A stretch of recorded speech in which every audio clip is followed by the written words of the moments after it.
Τα μέσα είμαι που 3 χρόνων που γεννήθηκα, είμαι τα μέσα μέχρι σήμερα έχει 80 χρόνια. Είναι τέλος έμοιαζε η περιοχή δαμέ. Τα μέσα η περιοχή πριν που έβρεσε, που είχε προβοκτώδεις καλές, είχε πλάστηση καλή. Μετά το 1933 ήρθε η ανοβρία που είχε του Εγγλέζου και τα μέσα ήρθαν όλοι οι χοργανοί και κόβκαν τα ξύλα να κάψουν κάρβουνα. Και καταστρέφαν τα ούλα. Και μετά από τις ανοβρίες δεν έξανα ο τόπος να κάνει δάσος πυκνό. Ομπρίτρα πριν χρόνια που είχε του Εγγλέζου, που ήταν τα μέσα που είχε ζωή πολύ και έβρεσε, είχε νερά τρεξιμιά, είχε αγριόσυρους, είχε άλογα άγρια και οι χοργανοί όποιος θέλει να αγοράσει να πιάσει άλογο έρχονταν με τους απάρους και με τους τσοκούς και άμα να κατούν κάπου οι κάμποι τα άλογα που είναι πέρα του Ρωμιού βρατσάταν τους που είναι σε δάσος και πιάναν τους και μερώναν τους. Οι αγριόσυροι έρχονταν ύστερα κοινοί πολλοί, παίξε ένα φύγασι. Συλληφθήκαν και αγριόσυροι ούλα. Μετά από τα χρόνια τα καλά ήρθαν ανοβρίες και ο τόπος είναι όπως σήμερα. Κύριε Χάρη, πες μας όταν ήσουν μιτσής, στην περιοχή Δαχαμέ, είναι τα φύτα είχε, είναι τα βλαστή είχε.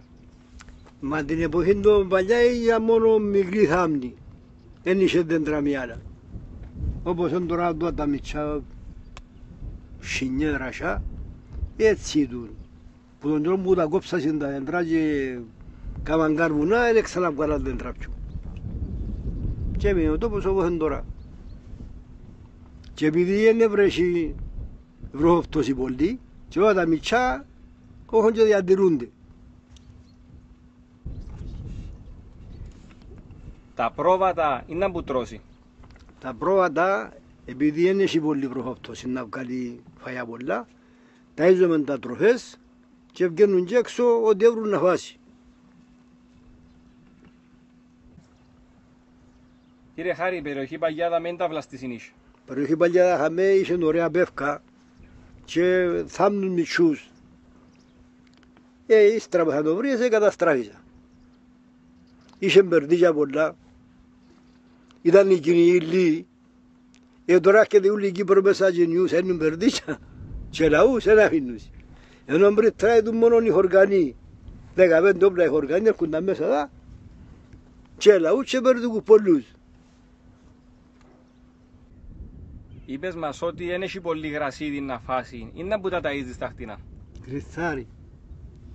Τα χτινά μας επειδή ο τόπος λίγο δεν έβρεχε συνέχεια, να γίνουν τις κρυθάρικα συνέχεια γιου του ρονού, διότι άμα δεν στα εσείς, δεν θα γεννήσουν. Έτσι να γίνουν τις συνέχεια και βγαίνουν και έξω και ανέβγονται. Τα ζώα είναι να που τρώσει μες στη φάρμα και είναι να που τρώσει έξω από τη φάρμα.